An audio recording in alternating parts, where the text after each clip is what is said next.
మీకు ఎలా అనిపిస్తుంది వినడానికి? మన వరల్డ్లోనే ఒక కేసు ఉంది, దానికి విట్నెస్ ఉన్నారు, విక్టిమ్స్ ఉన్నారు, ప్రూఫ్ ఉంది. అయినా కూడా కిల్లర్ ఎవరో తెలియదు. పోలీస్కి కూడా తెలుసు క్రిమినల్ ఎప్పుడు క్రైమ్ చేస్తాడో, బట్ క్రిమినల్ ఎవరో మాత్రం ఎవరికి తెలియదు. కొన్ని సంవత్సరాలు అయిపోయింది, క్రిమినల్ ఇంకా క్రైమ్ చేస్తూనే ఉన్నాడు, బట్ పోలీస్కి ఇంకా ఒక్క క్లూ కూడా లేదు. నేను మాట్లాడుతుంది ద వాచర్ కేసు గురించి. ఈ కేసులో ఒక ఇల్లు ఉంటుంది. ఎప్పుడైనా ఒక కొత్త ఫ్యామిలీ ఆ ఇంట్లోకి షిఫ్ట్ అయితే వాళ్ళకి కొన్ని లెటర్స్ వస్తూ ఉంటాయి. ఆ లెటర్ లో ఐఎమ్ వాచింగ్ యూ అంటే నేను మిమ్మల్ని చూస్తున్నాను అని ఉంటుంది.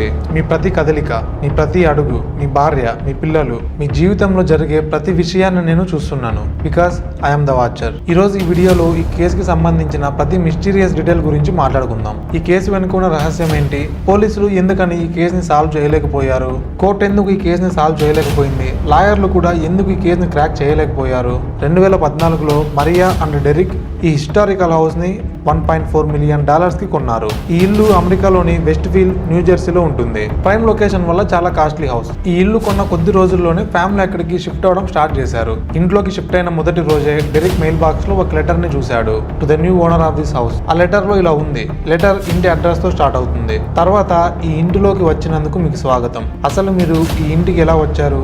ఈ ఇంటి శక్తి మిమ్మల్ని ఇక్కడికి ఆకర్షించిందా? చాలా సంవత్సరాల నుంచి ఈ ఇంటిని మా ఫ్యామిలీ అబ్జర్వ్ చేస్తూనే ఉంది. ఇప్పటికి 110 సంవత్సరాలు అయింది. 1920 నుంచి మా తాత ఈ ఇంటిని గమనిస్తూ ఉన్నాడు. ఆ తర్వాత 1960 నుంచి నా తండ్రి. ఇప్పుడు ఇది నా చేతుల్లో ఉంది.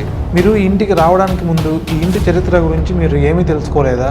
ఈ గోడల వెనుక ఏముంది లేదా ఎవరు ఉన్నారు మీకు తెలుసా? మీరు అసలు ఈ ఇంటిని కొనడానికి కారణం ఏంటి?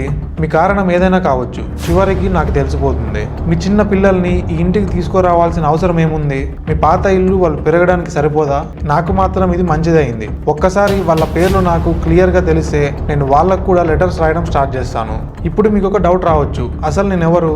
ఈ వీధి నుంచి రోజుకి 100 నుంచి 200 కార్లు వెళ్తుంటాయి. బహుశా వాటిలో నేను కూడా ఒకటి అయి ఉండొచ్చు. మీ ఇంటి కిటికీల్లో నుంచి ఒక్కసారి బయటకు చూడండి. మీకు ఎదురుగా కనిపించే కిటికీల్లో ఏదో ఒక కిటికీ నుంచి ఎప్పుడు మిమ్మల్ని చూస్తూనే ఉండొచ్చు. లాస్ట్ లో వెల్కమ్ ద వాచర్ అని రాశారు. స్టార్టింగ్ లో ఈ లెటర్ ని చూసి మీకు ఒక డౌట్ రావచ్చు, ఇదేమైనా ప్రాంక్ ఏమో అని. మీరు దాన్ని పట్టించుకోకుండా వదిలేయాలి అని అనుకోవచ్చు. కానీ ప్రతిరోజు ప్రతి వారం ఇలాంటి లెటర్స్ వస్తూనే ఉంటే మీరు దాన్ని పట్టించుకోకుండా ఉండగలరా? సిచ్యువేషన్ ఇంకా డేంజర్ అయింది. ఆ లెటర్స్ లో పర్సనల్ డీటెయిల్స్ రాయడం స్టార్ట్ చేశాడు. అంటే వాళ్ళ పిల్లల personal matters, husband and wife personal matters రాయడం స్టార్ట్ చేశాడు. ఆ లెటర్స్ లో అన్ని మెన్షన్ చేస్తూ ఫ్యామిలీని టార్చర్ చేయడం స్టార్ట్ చేశారు. ఒకసారి లెటర్ లో ఇలా రాశారు, మీ పిల్లలు ఇంకా బేస్మెంట్ లో ఆడుకోవడం స్టార్ట్ చేయలేదా? లేదా అక్కడ చాలా సంవత్సరాలుగా ఉన్న దాన్ని చూసి భయపడుతున్నారా? ఇంకా లెటర్ లో ఇలా కూడా రాశారు, నేను మీకు ఒక సలహా ఇస్తాను, మీ పిల్లల్ని బేస్మెంట్ కి అస్సలు పంపకండి. ఎందుకంటే అది మీ పిల్లల్ని కలిసినప్పుడు మీకు వాళ్ళు అరిచే అరుపులు కూడా వినిపించవు. ఈ లెటర్స్ చదివిన తర్వాత కుటుంబం చాలా భయపడిపోయింది. ఇంకా వాళ్ళకి వేరే ఆప్షన్ ఏది లేక ద వాచర్ పైన పోలీస్ కంప్లైంట్ ఫైల్ చేశారు. వాళ్ళు పోలీస్కి ఇలా చెప్పారు, మా హౌస్ ని ఎవరో అబ్జర్వ్ చేస్తున్నారు, మా సొంత ఇంట్లో కూడా మేము సేఫ్ గా ఉండలేకపోతున్నామని, ఎవరో మా జీవితాన్ని నరకంగా మార్చేస్తున్నారు. అప్పుడు పోలీస్ ఇన్వెస్టిగేషన్ స్టార్ట్ చేశారు. ఆ లెటర్స్ నుంచి ఫింగర్ ప్రింట్స్ కలెక్ట్ చేశారు, హ్యాండ్ రైటింగ్ అనాలిసిస్ చేశారు, నైబర్స్ ని ఇంటరాగేషన్ చేశారు. పోలీసులు ప్రతి ఆధారాన్ని పూర్తిగా పరిశీలించారు.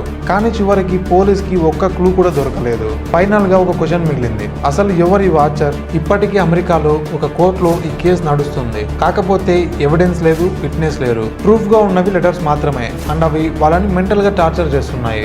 అసలు ఇంటి గోడల వెనుక ఏముంది? ఈ వాచర్ కి అన్ని విషయాలు ఎలా తెలుస్తున్నాయి? ఈ కుటుంబం ఎప్పుడు భోజనం చేస్తుంది, ఎప్పుడు ఎవరితో మాట్లాడుతున్నారు, ఇంకా వాళ్ళు ఏం ఆలోచిస్తున్నారు అనేది కూడా ఈ వాచర్ కి తెలిసిపోతుంది. ప్రతి చిన్న డీటెయిల్ కూడా ఈ వాచర్ కి తెలిసిపోతుంది. ఈ రోజు వరకు కూడా అమెరికాలో ఒక కోర్టులో ఈ కేసు నడుస్తూనే ఉంది. కానీ ప్రాబ్లం ఏంటంటే ప్రాపర్ ఎవిడెన్స్ లేదు, ఇంకా విట్నెస్ కూడా లేడు.